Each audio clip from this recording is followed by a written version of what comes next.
केशागन्तुभ्यम् मन्यासेत् छन्दो योगाद्विजानते कल्पतन्त्राणि तन्वानाः सर्गस्राश्च सर्वशः अहोरात्रे पशुपाल्यौ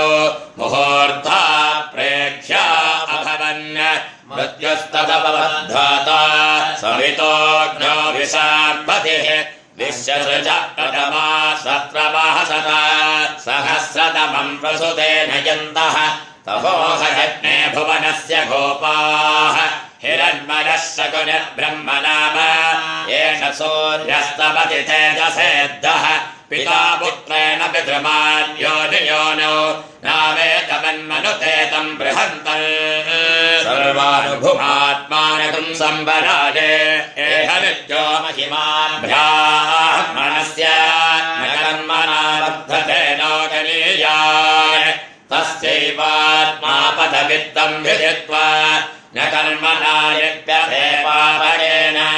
पञ्चपञ्चाशदः संवत्सराः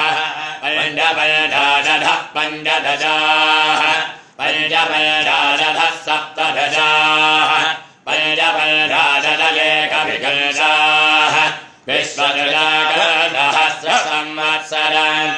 एतेन वै विश्वसृतजितम् विश्वमसजनता यद्विश्वमसजनता तस्माद्विश्वसजः विश्वमेनाननुप्रजायते ब्रह्मणश्चायुज्यकल्पलोकतायते एतासामेव देवतानाकल्पयुज्य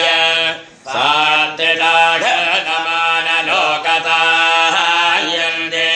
य एतदु भजन्ते एतेन प्राहुः येभ्यश्चैन प्राहुः ॐ नमः प्राच्येदिशैराश्च देवता एतस्याभ्यश्च नमो नमो दक्षिणाये दिशैराश्च देवता एतस्याम् प्रतिवसल्देताभ्यश्च नमो नमः प्रतीच्ये दिशैराश्च देवता एतस्याम् प्रतिवसन्देताभ्यश्च नमो नमः उदीच्ये दिशैराश्च देवता एतस्याम् प्रतिवसन्देताभ्यश्च नमो नमः ऊर्ध्वायै दिशैराश्च देवता एतस्याम् प्रतिवसन्देताभ्यश्च नमो नमो धरायै दिशैराश्च देवता एतस्याम् प्रतिवसन्देताभ्यश्च नमो नमो वान्तरायै दिशैराश्च देवता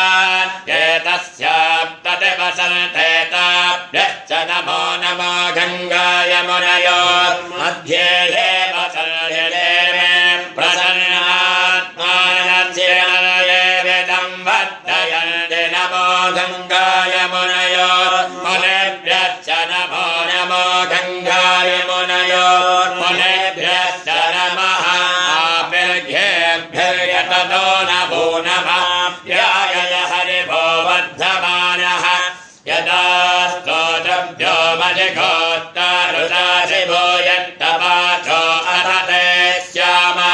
ब्रह्म प्राभादिर्दधन्नो माहासीत् ॐ शान्तिः शान्तिः शान्तिः हरिः ॐ हर हर नमः पार्वतीपतले हर हर महादेव।